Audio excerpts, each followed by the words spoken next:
एकदा ना एका पेंटरला होडी रंगवण्याचं काम मिळालं. तो शांतपणे आपलं काम करत होता, पण रंग देताना त्याच्या लक्षात आलं की होडीत एक छोटंसं होल आहे. आता ते काम त्याचं नव्हतंच, कोणी सांगितलंही नव्हतं, पण तरीही त्याने विचार केला की छोटंसं छिद्रच तर आहे, करून टाकतो रिपेअर. आणि त्याने ते केलं.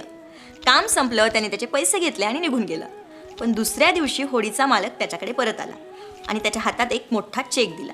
पेंटर म्हणाला, सर कालच तर पैसे दिले ना तुम्ही. मालकाच्या डोळ्यात पाणी होतं. तो म्हणाला, हे त्या छिद्रासाठी आहे. मी तुला सांगायचं विसरलो होतो आणि आज सकाळी माझी 2 मुलं त्याच होडीत मासे पकडायला गेली होती. मला आठवलं की होडीत होल आहे आणि माझं हृदय थांबल्यासारखं झालं. पण थोड्याच वेळात मी माझ्या मुलांना सुरक्षित घरी येताना पाहिलं. त्याच क्षणी माझा जीव भांड्यात पडला. तू फक्त ते छिद्र रिपेअर केलं नाही आहेस, तू माझ्या मुलांचा जीव वाचवलायस.